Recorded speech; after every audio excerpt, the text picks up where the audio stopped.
You want to hit that webcam Webcam. There, on the top left, like a little circle. Hello. There Hi. we go. Hi, guys. All right, here we go tonight with the virtually a comedian amateur stand-up contest, Donald DeHane. Hello, coronavirus world. All right, do you want me to start with the censored or uncensored version tonight? Like you have a choice. All right, I worked 2 years as a host at the casino, a very busy restaurant. It's 9:30. A couple call me over. The wife goes, "What do you do on your other job? Are you an escort?" I go, "No." She goes, "Well, you're handsome." And her husband goes, "Yeah." I go, "Should I tell him we only serve food here?" Instead, I say, "Listen, I have nothing against hookers. I think Melania Trump should deserves $1.2 billion in Trump stock for one hand job on the Donald." She motions me in closer. "I think you make a good cocksucker." I tell my 200 coworkers and half of them go, "Oh my God, what'd you say?" I said, "Thank you." The other half said, "Weren't you offended?" I go, "No, I would have been offended if she said I don't think you'd make a good cocksucker." So, 10 years ago, I was on Oprah, and now I'm doing virtual stand-up in our basement. Things are looking up. You know, I try to be a gentleman, but sometimes it's hard. Like when I met my father's girlfriend in between wife number 4 and number 5, or was that during? Anyway, we hit it off, and I said, the reason why we get along so well is because we both fuck the same man. Oh, that's the reason I was on Oprah. You think you're uncomfortable, imagine how I feel. Anyway, back to Daddy. Daddy's girlfriend's daughter from another relationship, well, I know, she pipes up, "That is way over the line." And I pipe up, "That ship sailed with the first hand job, don't you think? There is no line." So, Oprah show. I didn't want to talk about schlepping my father on Oprah. So when the producer called, I answered the phone. "Oh, couldn't this be your giveaway car episode?" "Nope." So he laughed and he goes, without missing a beat, "What did your father do to you?" And I said,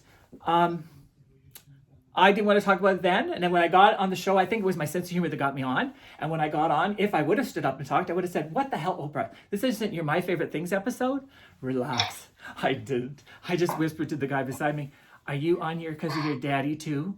He goes, "No, a father, a priest. Brother, what we had to do to get on that there Oprah Winfrey show." Speaking of priests, my father, he was a minister. His favorite bedtime story began, "Let us get on our knees for Jesus." Is it any wonder I didn't have a one-night stand till I was 30? Of course I didn't. Unless you were related, hands off was our family motto. So that first one-night stand, Cape Cod, he was a stand-up comic. Of course he was. I remember I was lining up to see him. He winked at me and he goes, "Yeah." So I knew what that meant. And then I listened to the show. He said it was his birthday at midnight. So I thought, okay, I'll pretend he's related. I found out where he was staying. I knocked on his door at midnight. He opens the door and I go, "Happy birthday to you. Happy birthday to you." And by the end of the evening, he was singing "And Happy" and many more. Was he funny though? Well, he had his own HBO special and he left me smiling. You know what? Just between us, I never got good at one-night stands. Never. I remember this one guy said his cock was so gorgeous I could blow it with the lights on. So I lit a candle. I didn't know that candle wax left third-degree burns, did you? And then I dated a warlock. I told him, any hocus pocus, there ain't gonna be any hanky-panky. Unfortunately, he had a wee winky dinky, so it was me that did the disappearing act. But I hit the jackpot with the psychologist. He said, "Donald, you are too happy. I'm attracted to pain." So I said, "Have I got a story for you?" And he's been jerking off to it ever since. Thanks.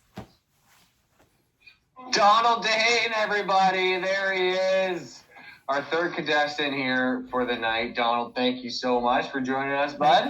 Thank you. Yeah, I think you have potential to be a really good storyteller. I think, you know, you're animated and you seem like a character. And I think you have like a strong